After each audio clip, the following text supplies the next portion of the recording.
Guys, Team Ice King has officially won Act 1 of the Fortnite Showdown rivalry in Season 2, and I just want to take a moment to appreciate this because if you've been following me or this channel specifically, you know that I have been in a dedicated Team Ice King member since day one, and after everything, all of the controversy, all of the drama about the war being rigged, all of the confusion with the multipliers, the Ice King pulled it off. We won, you guys, and today we're going to talk about what that actually means, what we get for winning, how to find the new vault, what's coming in Act 2, and why this whole act genuinely has been one of the most entertaining rivalries that Fortnite has ever done. It's really brought everybody together, and also I just want to say good job Team Foundation, but you didn't do good enough.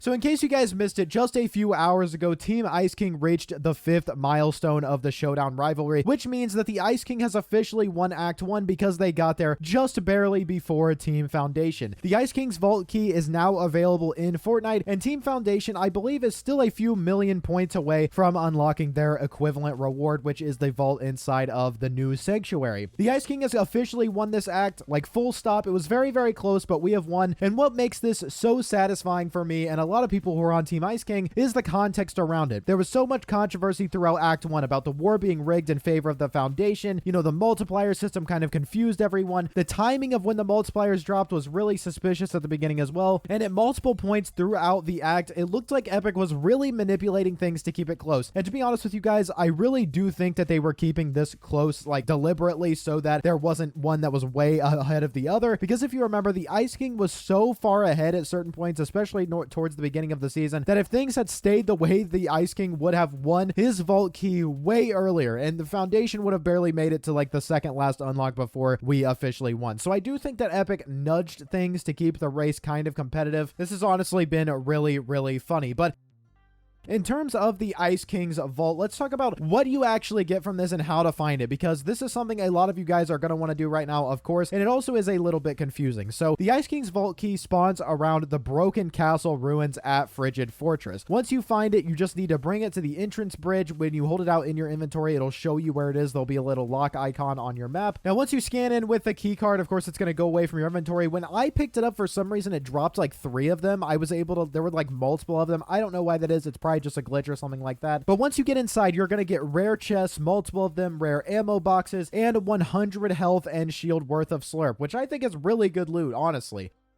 Now, initially, a lot of people, including myself, thought that this was going to drop with the Ice King. So when you killed the Ice King boss, you would get the gauntlets, you would get a self-revive device, some weapons, as well as the key card, which that would be awesome. That would make killing the Ice King one of the most worthwhile things to do on the map. Now, you actually have to go find it somewhere, and I saw a lot of people saying that that really didn't make sense. In my experience so far, the key card has spawned in the same spot every time, so I don't know if it moves around or not, right by that little building next to the bridge where the vault is, but I'm not 100% sure yet if the Ice King needs to be present or needs to be spawned into Frigid Fortress for the keycard to spawn, or whether it spawns regardless. Now, in the times that I've looked for it, the Ice King seemed to be there each time when the keycard spawned. If it wasn't there, it didn't spawn, so I'm not sure. I only did it a few times. And if it turns out that the keycard only spawns when the Ice King is there, I think that's a bit of a missed opportunity, because I'd rather it just be a 100% spawn rate that doesn't depend on him being there. Or if it is dependent on the Ice King being there, you should have just had it drop alongside the gauntlets when you eliminate the Ice King. That would have been cleaner. That would have made more sense. But regardless of really how the spawn works at all, it's absolutely worth going out of your way to find, because the loot inside is really good. And also, you guys, don't worry, Team Foundation, your vault key is going to be coming out very soon, probably by the end of today, so keep an eye out for that as well.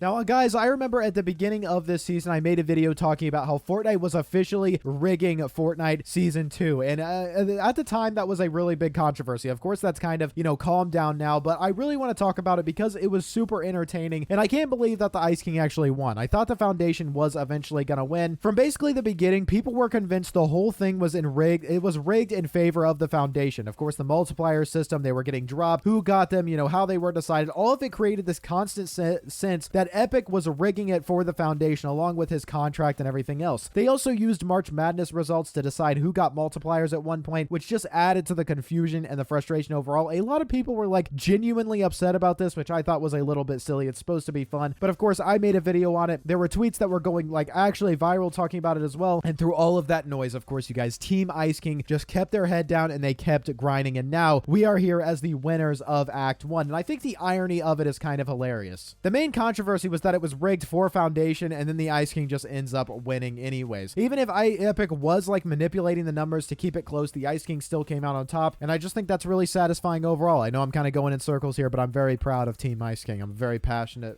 Team Ice King member.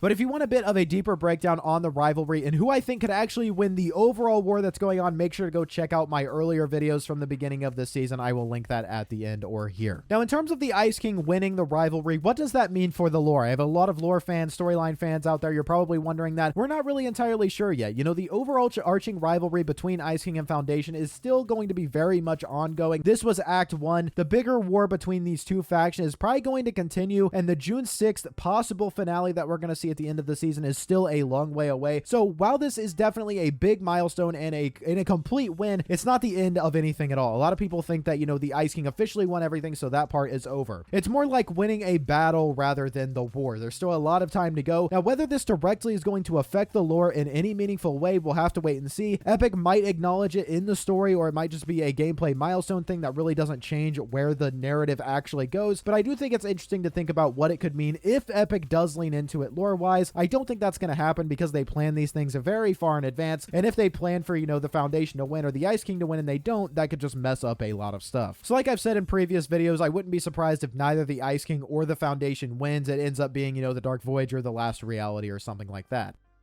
Now, there's some really exciting stuff to look forward to. Yesterday, I made a video talking about everything you need to know about Act 2, but I'm going to touch on it a little bit more here. Act 2 is going to drop April 16th, so we're still going to have 5 days until we get any new content inside of this season. But also on April 16th, Save the World becomes free. That's going to be a really big update. But the focus of the acts and the showdown is going to shift entirely to the elites. Now, I talked about this, like I said, in detail in yesterday's video, but briefly, the elites are going to get their own base in Reload called the Elite Stronghold. That's going to drop April 20th. Jules is developing a brand new weapon in the Act 2 cinematic that we have that looks like it either shoots cube energy or kinetic ore. And there's this also very mysterious Project Redacted thing going on at Epic Games that really nobody has figured out yet that we could get more information about in the update. Now, the weapon that we see here especially has me very excited. It's shown, of course, you can see firing like purple cube looking energy, which could have very big implications for the storyline. I talked about that yesterday. But in terms of what Act 2 means for Ice King and the Foundation, like I said, expect him to take a bit of a backseat while the elites get their moment. I do think maybe throughout these acts we will see other factions kind of teaming up. You know, maybe the elites won't be their own faction anymore and they will decide if they want to be on, you know, Team Ice King or Team Foundation. I think that would be pretty cool. But the overarching rivalry is still going to continue to develop while the Dark Voyager is in the background. I'm really excited about Act 2 because the elites are really underreported on. They're really underexplored. A lot of us know almost nothing about them, and getting a full act dedicated to their story is exactly what they need so people understand like who exactly are the elites. And I assume we should expect in terms of the unlocks to be more stuff developed by Jules. So maybe more techie stuff that we really haven't seen before in Fortnite, which is pretty exciting. Of course, there's going to be, I believe, one more act after this and then a finale towards the end of the season. Maybe we'll see Squibbly versus Fishstick or something like that. But that's everything for today, you guys. Team Ice King, we officially did it. This day is for you. Act 1 is ours. So go find that vault key at Frigid Fortress and enjoy the loot because you earned it, man. If you're on Team Foundation, then you didn't earn it. So don't touch the Ice King vault key. But let me know down below in the comments how you guys feel about Ice King winning Act 1 and whether you think it's going to affect the lore going forward. If you did enjoy today's video, please do drop a like. Subscribe to the channel because I make videos like these every single day. Use code Prozero in the Fortnite item shop if you'd like to support me even further, and I will see you all in the next one.